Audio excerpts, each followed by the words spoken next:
Bonsoir bien-aimés, je vous salue au nom du Seigneur Jésus-Christ. Nous allons directement prendre notre instant de parole. Rappelons-nous, nous nous retrouvons chaque dimanche soir. Et pour aujourd'hui et pour ce soir, Dieu voudrait nous parler de manière spécifique. Dieu voudrait nous adresser une parole spécifique concernant l'ennemi de notre foi. La Bible nous fait savoir que nous sommes engagés dans un combat. Que vous le voulez ou non, vous êtes dans un combat. Lorsque je parle d'un combat, je veux simplement dire que vous avez un ennemi. Amen.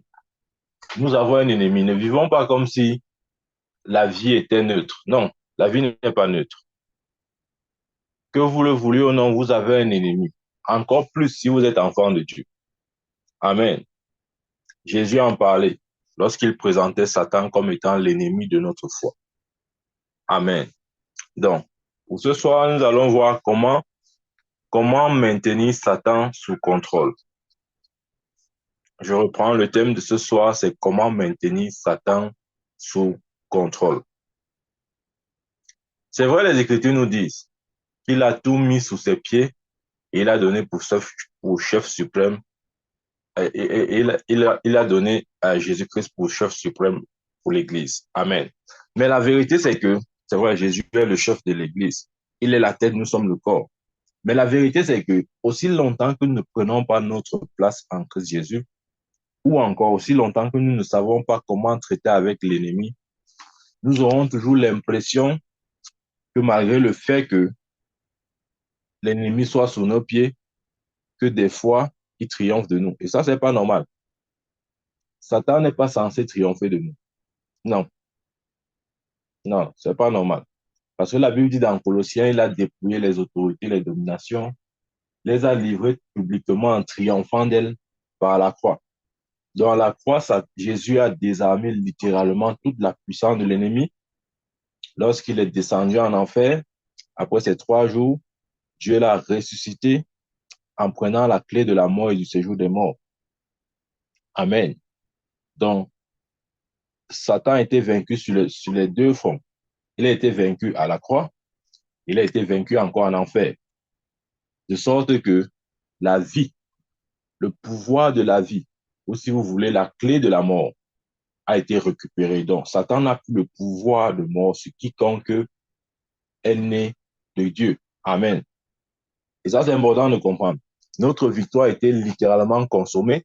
Pas seulement consommée, elle nous a été transmise. Elle nous a été transmise aussi par Christ Jésus. Et nous devons aborder la vie dans cette perspective. Savoir que nous sommes déjà vainqueurs. Le mindset compte pour beaucoup. Si vous abordez la vie comme un perdant, vous allez la perdre. Mais si vous l'abordez comme un vainqueur, vous allez certainement vaincre. Amen. Gloire soit rendue à Christ Jésus qui nous fait toujours triompher. Amen. Dieu voudrait que nous triomphions chaque jour. 7 jours sur 7, de dimanche à lundi, de janvier en décembre. Amen. Donc, ce soir, nous allons parler sur le thème comment garder Satan sous contrôle. Ouvrons d'abord notre Bible dans le livre de Jacques. Jacques chapitre 4, verset 7. Jacques 4, 7. Là, il est écrit, soyez donc soumis à Dieu. Résistez au diable et il fuira loin de vous. Amen. Il commence en disant, soyez donc soumis à Dieu. 1, 2. Résistez au diable et il fuira loin de vous. La condition même pour résister au diable, c'est d'abord d'être soumis à Dieu.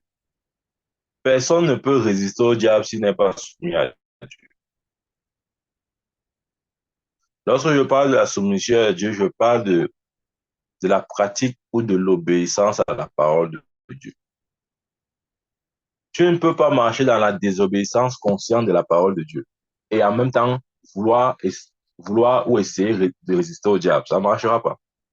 Parce que si tu n'es pas soumis à Dieu, Satan ne pourra pas, tu ne pourras pas résister au diable.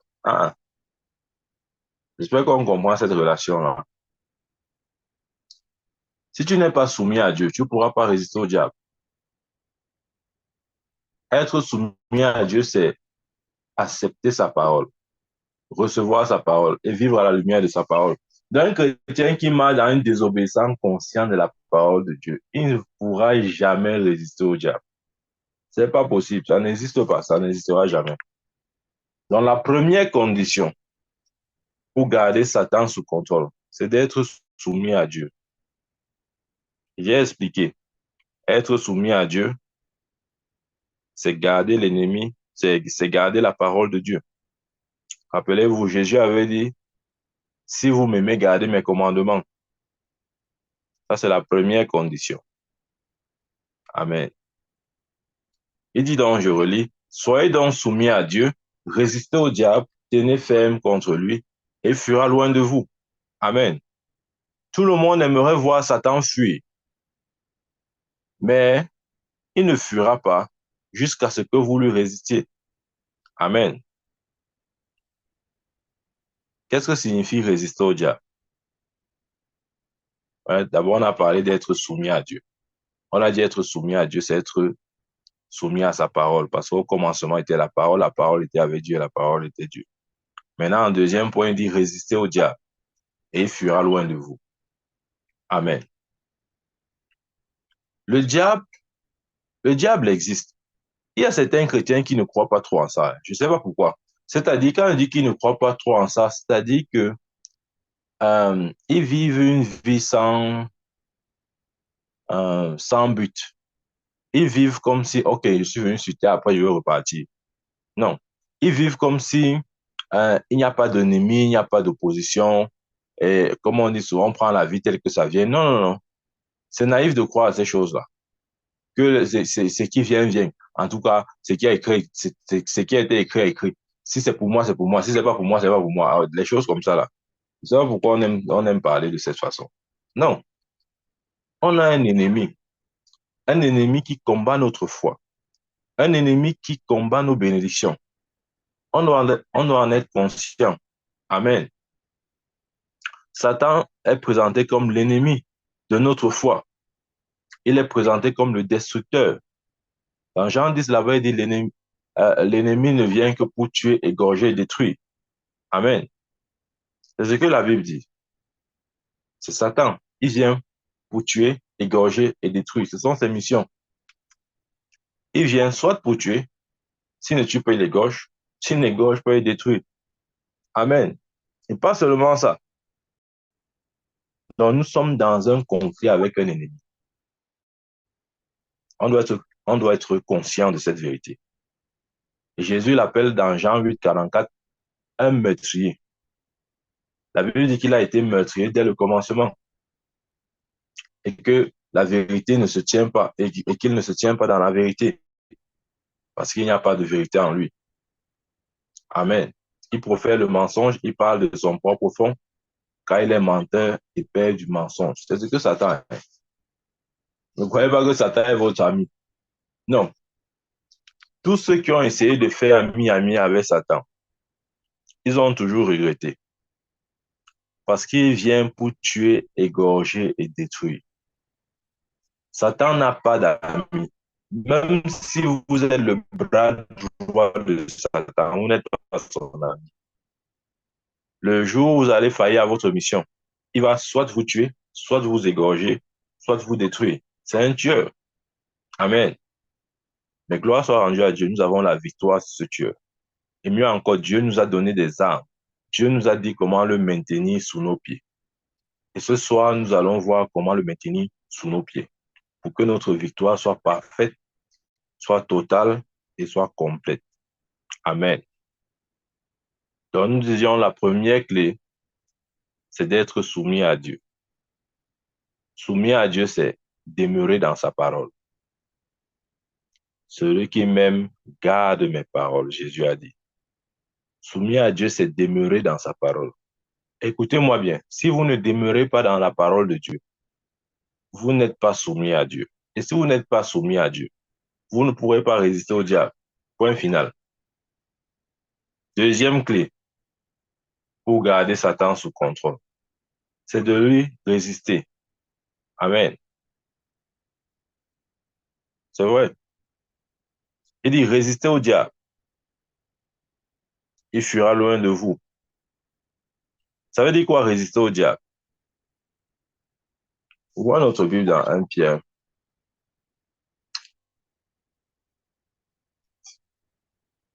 Dans 1 Pierre chapitre 5. 1 Pierre chapitre 5, je lis verset 8 à 9. Il est écrit là-bas, soyez sobres, veillez. Votre adversaire, le diable, rôde comme un lion rugissant, cherchant qui il dévorera. Résistez-lui avec une foi ferme. Waouh.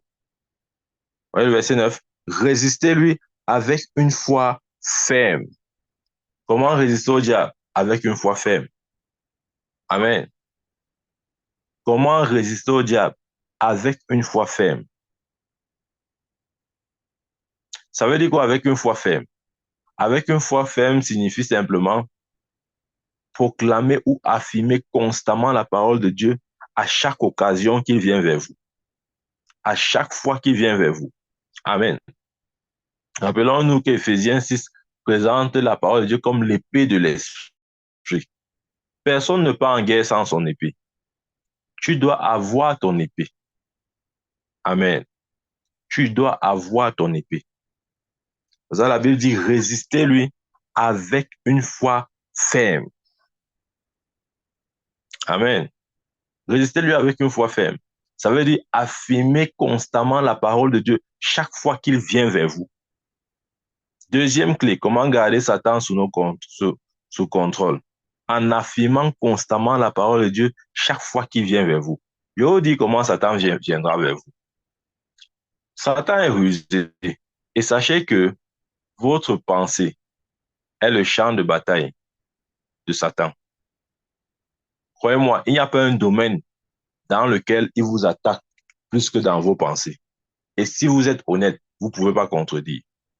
Vous avez plus les attaques au niveau de votre pensée que sur tout autre champ. Parce que Satan aime la pensée. Amen. Satan aime la pensée. Parce que c'est, comment je veux dire, c'est là où la personnalité de l'homme est logée. Dans notre intelligence ou dans notre âme. Voilà pourquoi Satan viendra toujours dans notre pensée. Je vais vous dire, Satan ne peut pas accéder à votre esprit. L'esprit du chrétien, l'esprit de celui qui est né de nouveau appartient à Dieu. Donc, il ne peut pas accéder à votre esprit. La seule dimension de notre être où Satan peut avoir accès, c'est au niveau de notre pensée. Ou si vous voulez, c'est au niveau de notre âme. Amen. Et des fois, si nous donnons accès, il peut accéder à notre corps. Mais au niveau de l'âme ou de la pensée, il peut avoir accès. Amen. Donc, il a dit, résistez-lui avec une foi ferme, c'est-à-dire en affirmant constamment la parole de Dieu. Rappelons-nous de notre Seigneur Jésus, lorsqu'il a été tenté par le tentateur dans le désert. Satan est venu, il a dit, si tu es le Fils de Dieu, transforme cette pierre en pain. Jésus a dit quoi? Il est écrit, l'homme ne vivra pas seulement de pain, mais de toute parole qui sort de la bouche de Dieu. Ouais, Jésus a cité le verset de Deutéronome 8, verset 3. Je vous ai dit, pour résister au diable, il faut résister au diable en tenant ferme dans la foi. Tenir ferme dans la foi, c'est affirmer constamment la parole de Dieu. Lorsque Satan est venu tenter Jésus dans le désert, Jésus n'a pas dit à Satan, oh, est-ce que tu me connais? D'ailleurs, Satan le reconnaissait. Il a dit, tu es fils de Dieu. Je vais vous dire, Satan n'a pas peur de ton titre. Satan n'a pas peur de qui tu es. Satan n'a pas peur de ça. Il savait que Jésus était fils de Dieu. Il ne mettait pas en doute son identité. Il le savait. S'il a attaqué le Fils de Dieu, celui qui a été engendré par Dieu, il peut aussi t'attaquer.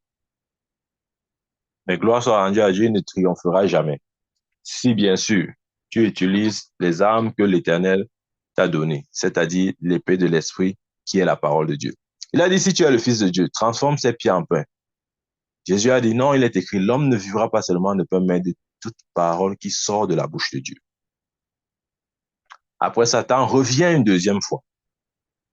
Il dit, si tu es le Fils de Dieu, non, il vient une deuxième fois, il dit, regarde, les royaumes de la terre m'ont été donnés. Et je peux les donner à qui je veux. Si tu te prosternes et m'adores, je te les donnerai. Jésus a dit quoi?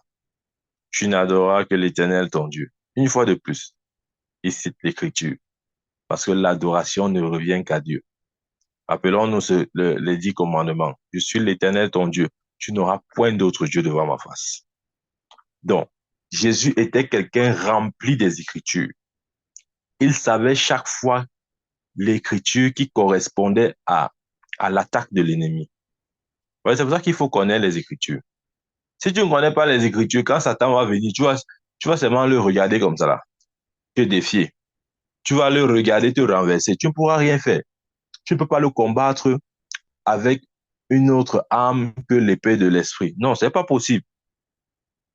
Ne crois pas que Satan va venir te tenter. Tu vas dire, oh Satan, tu me connais, je suis l'enfant de Dieu. Je suis l'enfant de Dieu. Il s'en fout de ça. Jusqu'à ce que tu lui présentes l'épée de l'esprit. Il dit, tous les royaumes m'ont été donnés et je donne à qui je veux. Satan ne mentait pas. Les royaumes lui avaient été donnés par Adam, le jour où Adam a péché. Le jour où Adam a mangé le fruit défendu, l'autorité de ce monde est passée entre les mains de Satan. Et c'est depuis ce jour-là qu'il a été établi le Dieu de ce monde, jusqu'à ce que Christ vienne. Amen. Il régnait sur la race humaine jusqu'à ce que Christ vienne. Donc, il ne mentait pas, il disait la vérité. Les royaumes de ce monde lui avaient été donnés, c'est vrai. Il dit à Jésus, prosterne-toi et adore-moi. Jésus a dit, jamais. Je n'adorerai que l'Éternel, mon Dieu. Vous voyez? Une fois de plus, Jésus a présenté l'épée de l'Esprit. Ou encore, une fois de plus, Jésus a affirmé la parole de Dieu. Il connaissait exactement la parole appropriée pour, euh, pour l'attaque, ou si vous voulez, pour, pour la tentation que Satan lui apportait. Amen. C'est comme ça qu'il faut ça. Il faut voir et comprendre les choses. Quand Satan vient avec ses attaques, tu dois avoir l'épée de l'esprit correspondante. Je prends un exemple. Quand tu es malade et que tu pars en pharmacie, tu ne bois pas tous les remèdes. Si tu pars en pharmacie et tu bois tous les remèdes, tu risques de mourir. Oui, tu risques de mourir. Quand tu es malade, tu pars en pharmacie. Le pharmacien te demande, qu'est-ce que tu as? Quelle est ta... Parce que si on te donne un remède qui ne correspond pas à ta maladie, tu ne vas pas guérir. Exact. Si tu cites un verset biblique qui ne correspond pas à l'attaque de l'ennemi, Satan ne va pas repousser le chemin. Satan ne va pas s'en aller. Il ne va pas fuir. C'est pour ça que c'est important pour nous de maîtriser les Écritures. Tu dois maîtriser les Écritures pour ton propre compte. Jésus maîtrisait les Écritures. Lisez sa vie. Dans Luc, dès l'âge de 12 ans, il restait au temple pour écouter les docteurs de la loi parler. Il a fait 3 jours au temple pendant que ses parents le cherchaient partout. Il n'avait que 12 ans. Il l'écoutait, il posait les questions. Il l'écoutait, il posait les questions. Je vais vous dire, c'est pas parce qu'il était fils de Dieu qu'il connaissait toute la parole de Dieu. Il a appris la parole de Dieu. Les chrétiens ne savent pas ça. Ils croient que Jésus, comme il est né de Dieu là, il est descendu du ciel avec toute la parole de Dieu dans sa tête. Non. Il a appris chaque verset. Ah oui. Il a appris verset par verset. Donc, s'il était paresseux comme beaucoup de chrétiens sont paresseux là, c'est que le jour où Satan est venu le tenter dans le désert, il devait tomber, comme beaucoup de chrétiens tombent. Amen. Jésus a appris verset par verset. La Bible dit qu'il a appris l'obéissance. Vous n'avez pas lu ça dans l'Hébreu. Amen. Donc, c'est ça la vie de notre Seigneur. Il était rempli des Écritures. Si rempli qu'il savait exactement quoi dire à Satan. Est-ce que tu peux savoir quel verset adresser à Satan lorsqu'il vient avec une tentation dans ta vie? Point d'interrogation. Je ne sais pas si tu comprends ma question. Si aujourd'hui Satan vient avec une tentation, quelle que soit la nature de la tentation, est-ce que toi, tu sauras sortir le verset qui correspond à cette tentation? Exemple de Jésus. Quand il a dit transforme cette pierre en pain, Jésus a sorti le verset qui correspondait à cette tentation. Deutéronome 8, verset 3. L'homme ne vivra pas seulement de pain, mais de toute parole qui sort de la bouche de Dieu. Amen. Tu dois avoir la parole appropriée. Je te dis, mon frère, je te dis, ma soeur, tu dois avoir la parole appropriée. Amen. Parce que si tu n'as pas la parole appropriée, si tu n'as pas la parole appropriée, tu ne sauras pas quoi répondre à Satan. Amen. Lorsqu'il vient, il dit encore à Satan, les royaumes de la terre m'ont été donnés et je donne à qui je veux. Prosterne-toi et adore-moi. Jésus a dit quoi? Il est écrit, tu adoreras le Seigneur ton Dieu et tu le serviras lui seul. Une fois de plus, Jésus a cité les Écritures. Il a cité Deutéronome chapitre 6, verset 13. Amen. Jésus était rempli des Écritures. Mais je te pose encore la question, toi qui m'écoutes ce soir. Si Satan vient avec une tentation, quelle Écriture tu vas citer? Ou tu vas seulement dire au nom de Jésus, au nom de Jésus, au nom de Jésus. Non, c'est pas comme ça. Il y a un qui va seulement dire au nom de Jésus, c'est bien. Mais maintenant, il faut connaître les Écritures. Amen. Il a dit résister à lui avec une foi ferme. Et quand il revient encore une troisième fois présenté, il a dit jette-toi ici. Quand il est écrit contre une pierre. Ouais, je vous ai dit que l'ennemi ou Satan connaît. S'il y a une chose que Satan ne connaît pas, ce sont les Écritures.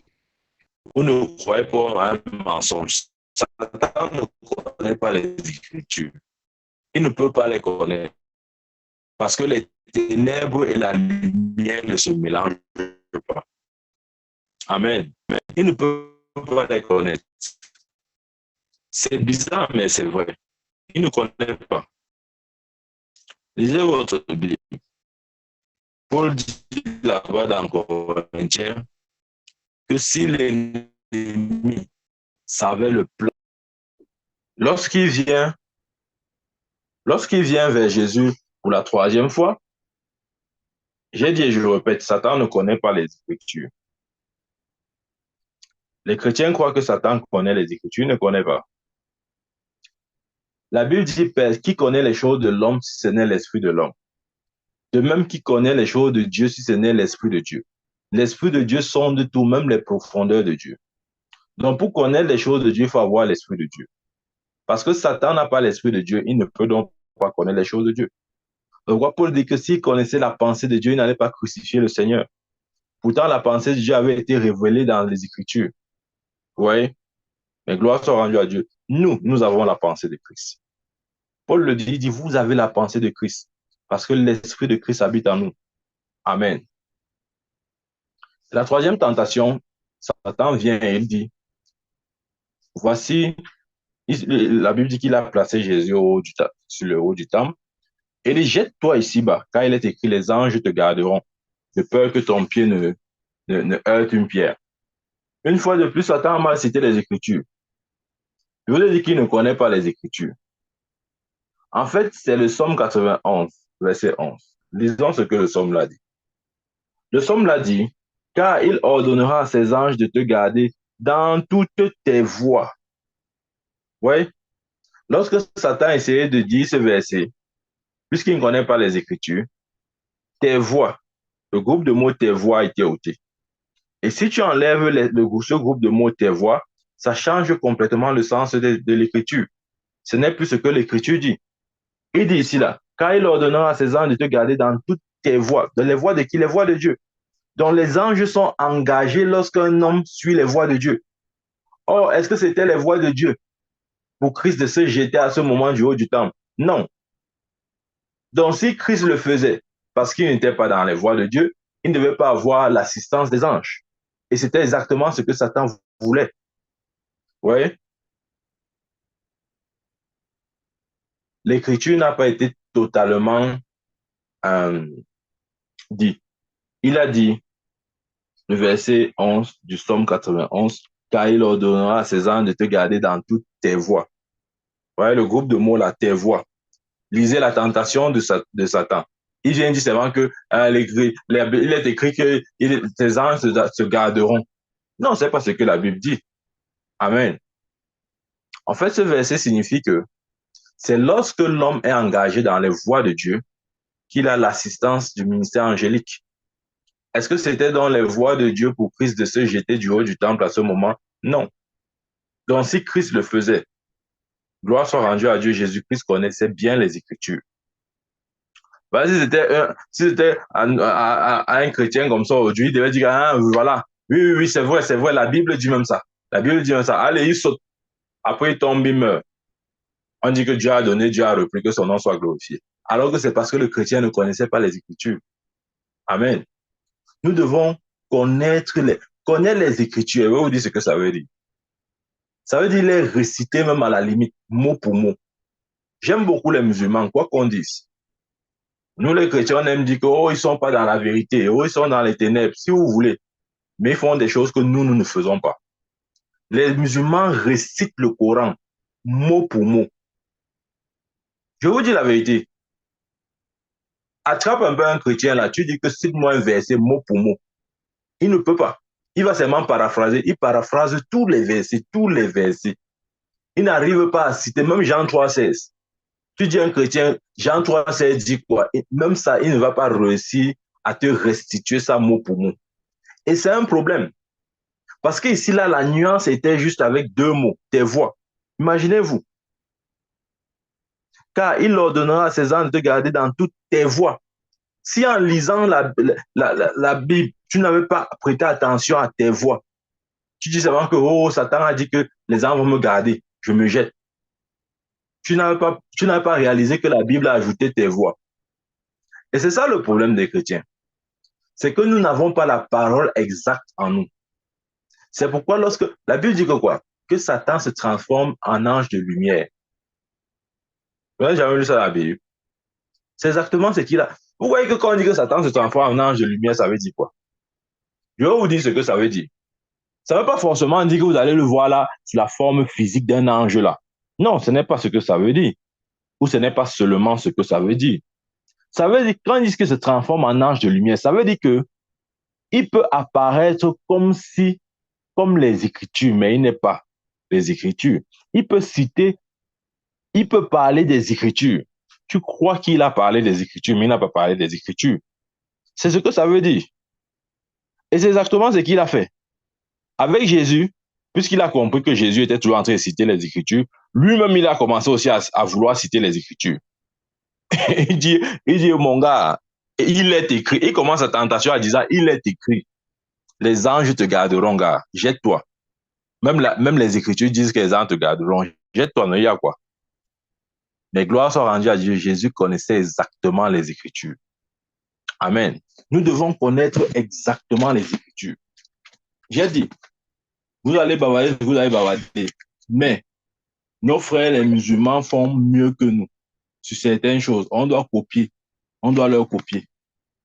Amen. On doit les copier. Non, on doit les copier. Ne soyons pas orgueilleux, soyons humbles. Copions ces gars. Ils te récitent le Coran comme ça là. À 5 ans, tu vois un enfant qui te récite au moins 50 sourates mot pour mot. Si vous voulez 50 versets, à 5 ans. 5 ans d'âge, hein? Toi, tu es dans la foi depuis je ne sais combien d'années. Si on te dit seulement de réciter un seul verset mot pour mot, ça va te dépasser. Amen. Et ça, c'est un problème. Parce que tu ne peux pas avoir l'épée de l'esprit si tu n'as pas les Écritures dans son exactitude. C'est pas possible. C'est pas possible. Il est venu, il a dit, il a voulu citer les Écritures, mais il a mal cité parce qu'il ne connaît pas les Écritures. Amen. Il ne connaît pas les Écritures. Jésus les connaissait très bien. Jésus les connaissait très bien. Lorsqu'il a dit à Jésus, jette-toi ici, parce que les âmes vont te garder. Jésus a dit quoi? Il est écrit, tu ne tenteras point le Seigneur ton Dieu. Là, il est en train de citer Deutéronome 6, verset 16. Amen. Ouais, Jésus, ce qui me plaît avec Jésus, c'est qu'il avait toujours le répondant. Il connaissait toujours les écritures qu'il faut citer. On dit, jette-toi ici, bah, les anges vont te garder. C'est ce qu'il a dit, il dit Satan, un, tu as mal cité les écritures. Et deux, je vais te donner une autre écriture. L'écriture de Deutéronome 6, verset 16. Tu ne tenteras point le Seigneur ton Dieu. Ouais, pour résister au diable, il faut maîtriser les écritures. Amen. C'est ce que la Bible dit. Si tu ne maîtrises pas les écritures, tu ne pourras pas lui résister. La Bible dit résister lui avec une foi ferme. Amen. Nous devons les connaître. Et je m'adresse à toi. Tu dois connaître les écritures. Ne reste pas là seulement, toujours juste chanter. Et tu chantes seulement, tu fais seulement les cantiques. Non. Va maintenant dans la parole et apprends au sujet de la parole. Ça, c'est pour toi-même. Hein. C'est pas pour faire plaisir à un homme de Dieu, à un frère ou une soeur. Non. C'est pour ta propre protection. Ou si tu veux, c'est pour te maintenir dans la victoire. Parce qu'aussi longtemps que tu ne le maintiens pas sous tes pieds, tu ne peux pas maintenir ta victoire. Amen. Ça, c'est vrai. Donc, on récapitule jusque-là. 1. Comment faire pour maintenir Satan sous contrôle? Nous devons être soumis à Dieu. Soumis à Dieu, c'est, Jésus avait dit, si vous m'aimez, gardez mes commandements. Amen. C'est ça, être soumis à Dieu. Gardez les commandements. Ou si vous voulez demeurer dans la parole. Ça, c'est 1, 2. Comment faire pour maintenir Satan sous contrôle? Nous devons lui résister avec une foi ferme. Avec une foi ferme signifie quoi? Avec une foi ferme signifie affirmer constamment la parole de Dieu qui correspond à l'attaque qu'il qu'il l'attaque l'attaque qu'il nous lance, l'attaque qui vient vers nous. Amen. Ça, c'est important. Et comment faire pour maintenir Satan sous contrôle? Le troisième point, c'est ça que j'aborde, c'est simplement le chasser.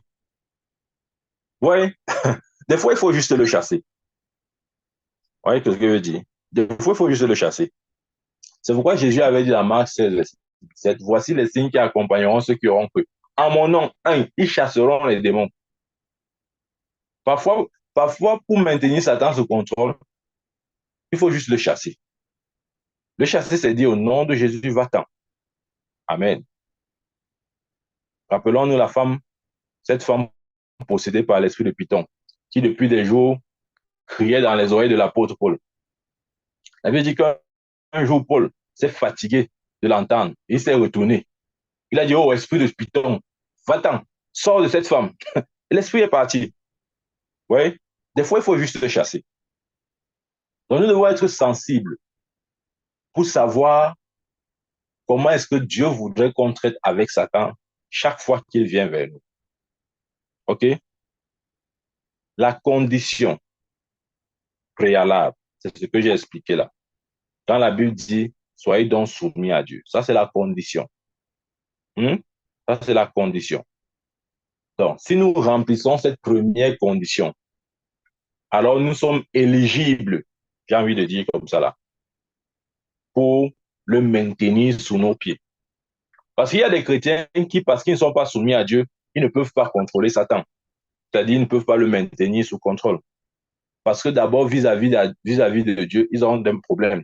Si tu as un problème avec Dieu, c'est-à-dire, si ta relation avec Dieu a un problème, je veux dire, tu ne peux pas prendre autorité sur l'ennemi. C'est pas possible. Voilà pourquoi la condition sine qua non, c'est que ta relation avec Dieu soit d'abord bonne. Et cette bonne relation se traduit par ce que l'apôtre Jacques a dit, soyez donc soumis à Dieu. Ça, c'est la première condition. Écoutez-moi bien. Ça, c'est la première condition.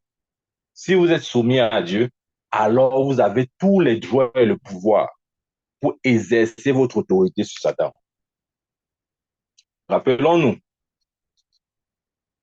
Satan ne peut pas se soumettre à quelqu'un qui n'est pas soumis à Dieu. C'est même pas possible. Ne crois pas que tu peux vivre dans une rébellion constante vis-à-vis de Dieu et venir dire à Satan, et venir donner les ordres à Satan. Il ne va pas t'obéir. Je te promets, il ne va pas t'obéir. Voilà pourquoi Dieu voudrait que, nous soyons d'abord soumis à lui. Et si nous sommes soumis à lui, alors nous pouvons lui résister. Comment lui résister en ce moment? Avec une foi ferme. Une foi ferme, c'est affirmer constamment la parole de Dieu face à chaque attaque ou assaut de l'ennemi, etc. Deux, comment lui résister?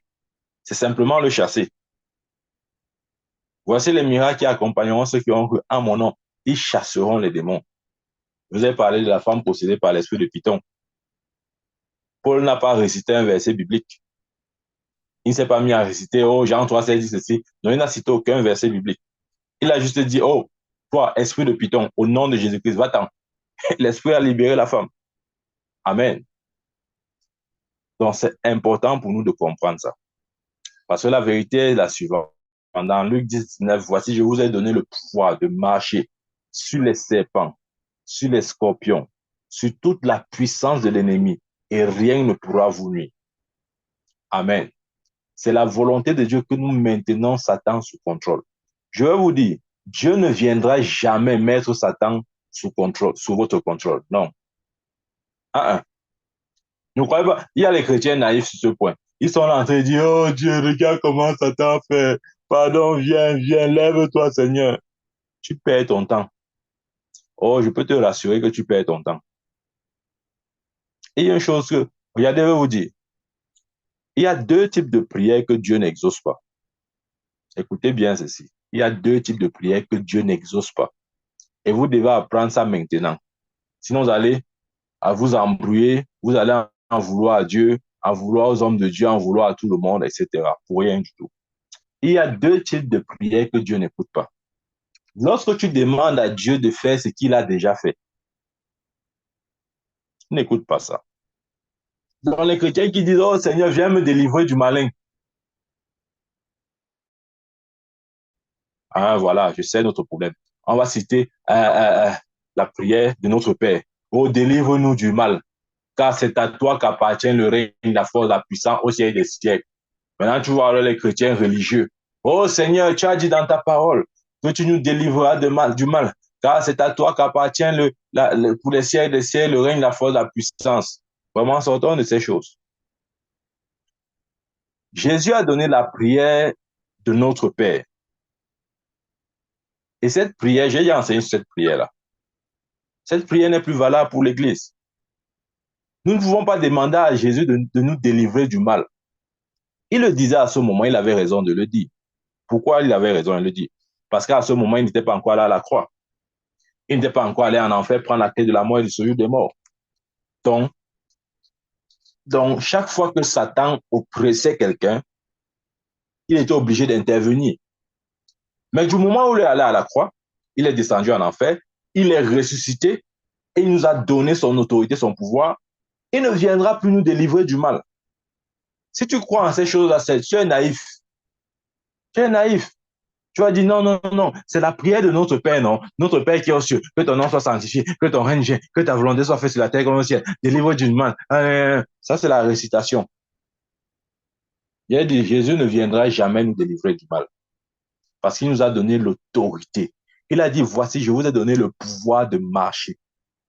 De marcher sur les serpents, les scorpions, sur toute la puissance de l'ennemi. Et rien ne pourra vous nuire. On te donne le pouvoir et tu attends que celui qui t'a donné le pouvoir vienne faire ce que lui, il attend que tu fasses. C'est ça le problème des chrétiens. Ils disent à Dieu de faire ce qu'ils sont censés faire. Ils sont sérieux, ils pleurent, ils jeûnent même. Ils sont sincères. Et quand Dieu ne fait pas, on dit, ah, Dieu n'a pas fait. Ne pas, je prie depuis, Dieu ne m'écoute pas. C'est toi qui es fou. Amen. C'est vrai.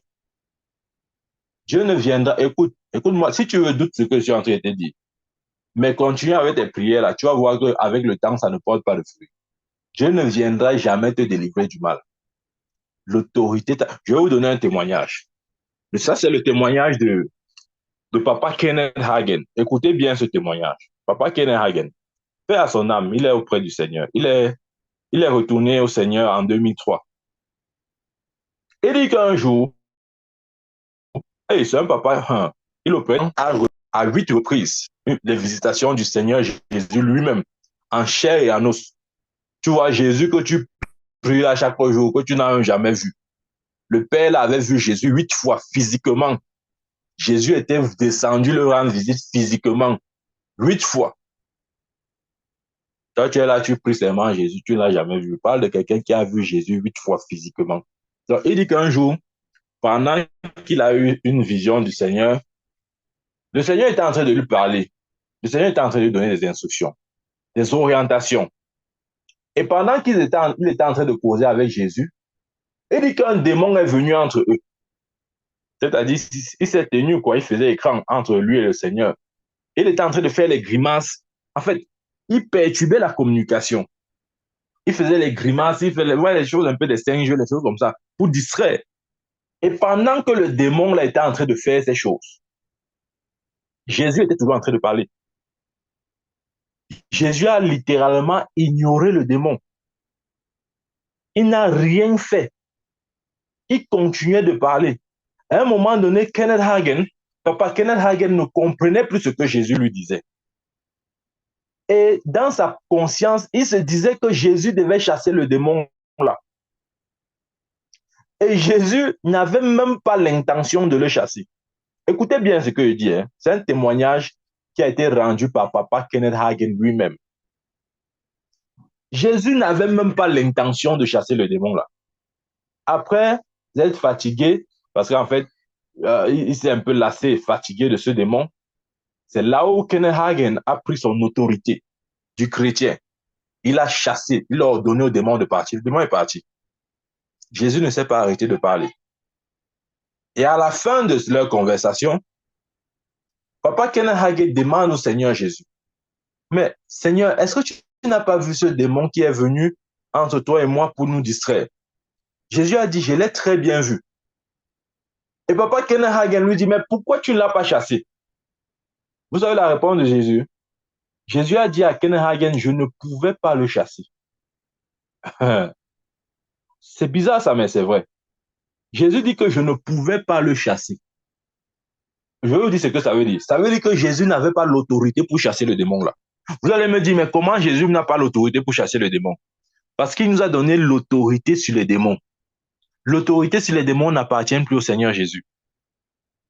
C'est à l'Église. Jésus ne pouvait pas chasser ce démon. Il faut bien comprendre les Écritures. Jésus a dit, comme le Père m'a envoyé, moi aussi je vous envoie. Le Père a envoyé le Christ, le Fils, avec l'autorité sur les démons. C'est pourquoi sur terre, ce n'est pas le Père qui chassait les démons, c'était le Fils qui chassait les démons. Vous n'allez voir aucune écriture où on dit que Dieu le Père a chassé les démons. Il ne chasse pas les démons. Pourquoi? Parce que l'autorité de chasser les démons a été remise au Fils. Et depuis que le Fils est assis à la droite du Père, le Fils ne chasse plus les démons. L'autorité de chasser les démons a été donnée à l'Église. C'est l'Église qui chasse les démons.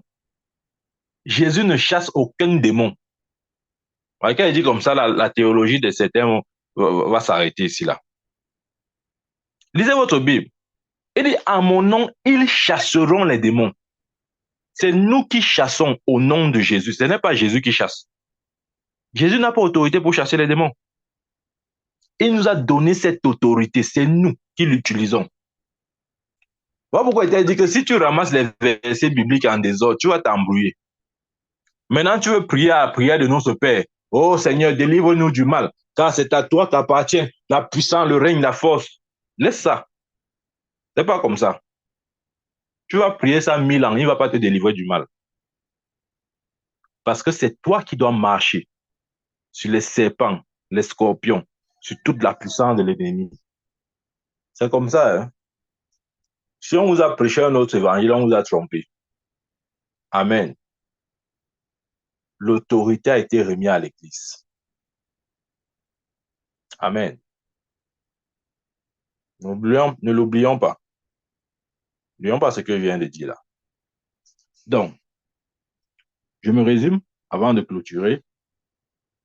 Ce soir, nous parlons sur le thème garder Satan sous contrôle. Et nous avons dit que la condition préalable pour le maintenir sous contrôle, c'est que nous soyons d'abord soumis à Dieu. Et nous avons dit que être soumis à Dieu signifie garder sa parole, signifie demeurer dans sa parole.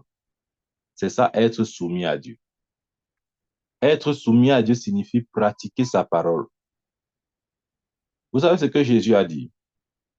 Jésus a dit un jour, le prince de ce monde vient, il n'y a rien de lui en moi. Jean 14, verset 30. Lorsque je parle d'être soumis à Dieu, c'est justement ça. C'est-à-dire que ça se traduit comment? Notre soumission à Dieu se traduit aussi par le fait que il n'y a rien de Satan en nous. Ouais, le problème aussi de beaucoup de chrétiens, c'est que lorsqu'on essaye de prendre autorité sur l'ennemi regarde, quand tu dis à Satan ou au démon sort, il regarde dans ta vie. S'il voit que toi-même tu as un problème avec le Seigneur, c'est-à-dire ta relation avec le Seigneur a un problème, c'est possible qu'il ne sorte pas. C'est vrai ce qu'il dit. Beaucoup de chrétiens ne savent pas ça. Quand tu vas dire au nom de Jésus sort, il va te dire que tu prends autorité sur moi alors que toi-même tu es insoumis vis-à-vis de ton Dieu. Pourquoi tu voudrais que je t'obéisse? Nous rappelons ce qui s'est passé avec les 7 fils de Séva. Au nom de Jésus que Paul prêche sort. Le démon a dit, je connais Paul, je connais Jésus. Vous qui êtes-vous? Donc ça veut dire que quand on n'a pas une identité, ou si vous voulez, quand on n'est pas dans une relation véritable avec le Seigneur, nous ne pouvons pas prendre autorité sur Satan. C'est pas possible. Si vous essayez, il va vous ramener à l'ordre. Il va vous rappeler que vous n'êtes pas indiqué pour lui donner des ordres. Parce que vous-même, vous n'êtes pas soumis à l'autorité qui est établie sur votre propre vie. Voilà pourquoi j'ai dit la première condition pour, pour, pour garder Satan sous nos pieds, c'est que nous-mêmes, nous soyons en bon terme avec le Seigneur. C'est-à-dire que notre relation avec le Seigneur soit bonne. Amen. Et pour que notre relation soit bonne, il faudrait que nous demeurions dans sa parole, que nous gardions sa parole. Et c'est traduit par quoi, comme j'ai dit, par Galates chapitre 5, verset 19, lorsqu'on parle là-bas, par exemple, des œuvres de la chair. Il dit, si vous êtes conduit par l'esprit, vous n'êtes point sous la loi. Or, les œuvres de la chair sont manifestes. Ce sont l'impudicité, l'impureté, la dissolution, l'idolâtrie, la magie, les inimitiés, les querelles, les jalousies, les animosités, les disputes, les divisions, les sectes, l'envie, l'ivrognerie, les excès de table et les choses semblables. Voyez, si ces choses sont en toi et que tu les nourris, tu les chéris, tu les conserves consciemment en toi, tu ne peux pas prendre autorité sur Satan. Parce que quand tu vas vouloir prendre autorité sur Satan, il va dire, mais comment tu veux prendre autorité sur moi alors que dans ta vie, il y a l'impudicité? Comment tu veux prendre autorité sur moi alors que tu vis dans la dissolution? Ouais. Comment tu veux prendre autorité sur moi alors qu'il y a la jalousie en toi? Ouais, c'est toutes ces choses-là qui font que notre autorité ne passe pas. Il faut bien comprendre ça. Amen.